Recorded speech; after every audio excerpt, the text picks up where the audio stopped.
Okay, I'm going to try to do something here that I've never done before, and that's make a movie about a product. We have a man in our club by the name of Alan Perrette, who locally around here is known as the Jig Man. And Alan has really come up with some pretty ingenious things to help us build model airplanes.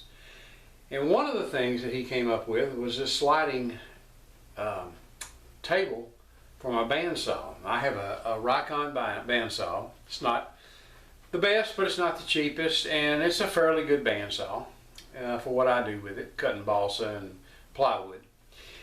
Alan has come up with a way to make a sliding table. Instead of putting the material on, let me remove this and I'll show you.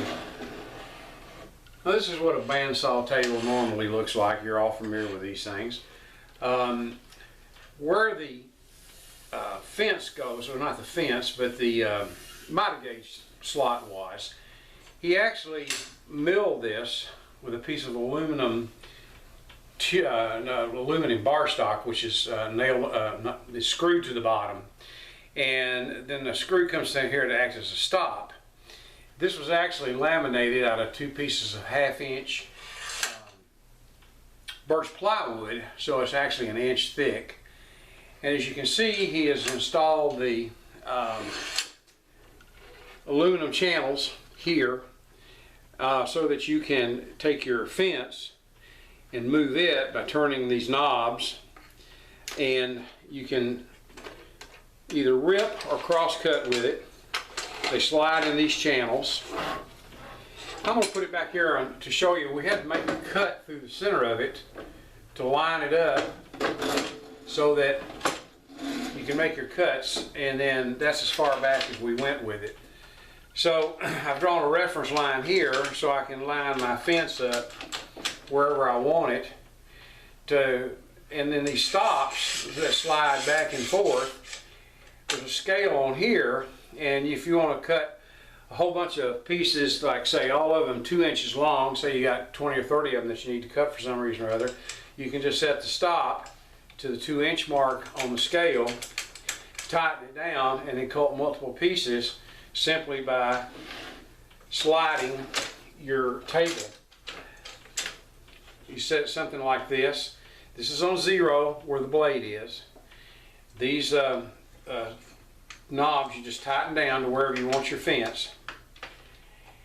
I have a reference line back here, and then you put your piece of work here, put your stop down where you want it, and then simply go back and forth with it.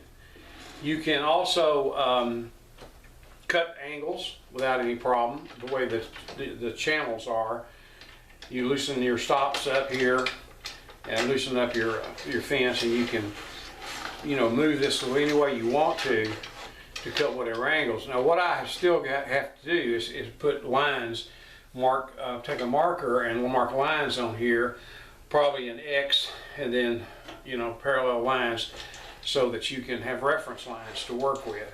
This is just a really neat gadget. Alan made this for me. I paid him for the materials and everything, and he does this for club members on these things that he comes up with. This has been a great thing for me to use to make me more accurate with cutting with a bandsaw.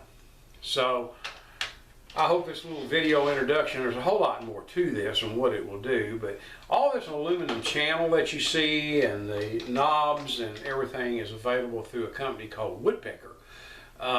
Just like a bird, called woodpeckers, and that's where most of this stuff came from. The milling to get the channels recessed into here was all done by Alan at his shop, and when he brought it to me, it was pretty much like you saw it. I had a temporary fence I used for a while, which was just a 1x2 that I had used to go into the channels. See the bottom? They'll slide into the channels and you tighten them down. Or you could use a 2-foot bar clamp, from Harbor Freight if you want. But this is just a really neat little thing that you can, it makes cutting on a bandsaw a whole lot easier, where you can secure your piece and then slide the table rather than trying to slide the piece through the saw. So just want to take a few minutes to show you this, and Alan has done some other things for me I'll show you later on, but I thought this was a real neat piece of work that y'all needed to see.